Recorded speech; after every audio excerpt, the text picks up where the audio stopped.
বিভিন্ন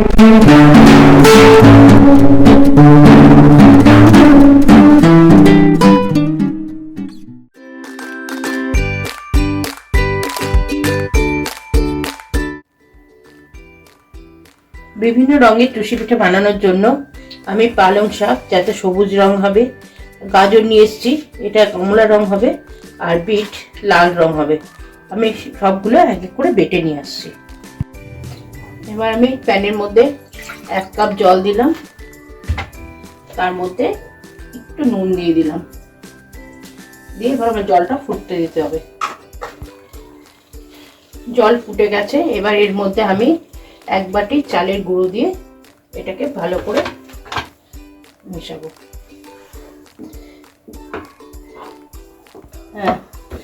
হ্যাঁ, আমার এটা হয়ে গেছে। এবার আমি এটাকে 4 ভাগে ভাগ করে নেব। আমি এটা 4 ভাগে ভাগ করে নিয়েছি। এবার আমি একটা ভাগে সবুজ দেব,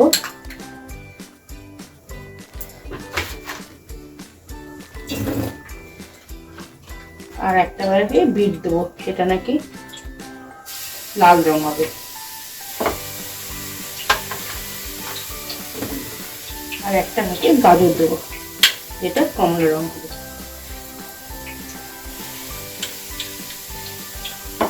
এগুলো আমি ভালো করে মিশিয়ে নেব। এইভাবে আমি 2-3 মিনিট গ্যাসের মধ্যে রেখে দেব। রেখে দিয়ে তারপরে এটাকে আমি টুসি করব। আমি এবার একটা একটা করে একটুখানি হাতে ঘি নিয়ে এগুলোকে ভালো করে মেখে দেবো। তাহলে কি হবে, আমি টুসি যখন করব তাহলে এগুলো কারুর গায়ে কোনোটা লেগে যাবে না। আমি একটা একটা করে ভালো করে এগুলো মেখে নিয়ে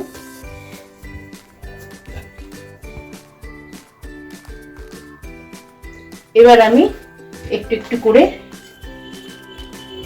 টুসি বানিয়ে নিচ্ছি। দেখুন কিভাবে সহজেই টুসি বানানো যায়।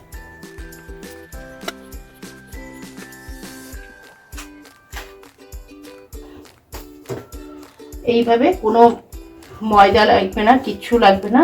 এইভাবে টুসি করে একটার সাথে একটা গায়েও লাগবে না, তো অনায়াসে সব টুসি করে নেওয়া যাবে। আমার সব রং বেরঙের টুসি বানানো হয়ে গেল। দেখুন কি সুন্দর রং হয়েছে। যে কোনো বাচ্চারা এগুলো এমনিই খেয়ে নেবে। প্যানে দুধ দেব,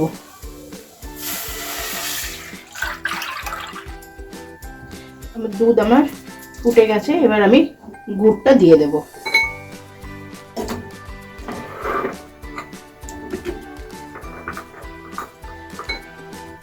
গুড়টা দিয়ে আমি একটু ফুটিয়ে নেব। দুধ আমার ভালো করে ফুটে গেছে। এবার আমি টুসিগুলো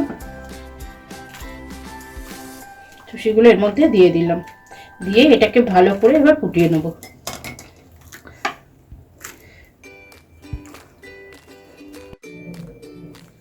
রেডি হয়ে গেছে আমার বিভিন্ন রঙের টুসি পিঠা। দেখুন কত সুন্দর কালার এসছে। এইগুলো আমি একটু পাতলাই রেখেছি, কারণ পাতলাটা খেতে বেশি ভালো লাগে। যারা ঘন পছন্দ করেন তারা ঘন করে নেবেন, কিন্তু আমি একটু পাতলাই রেখেছি। এটা বাচ্চারাও দেবে, দেখবে আনন্দ করে বাচ্চারাও খেয়ে নেবে।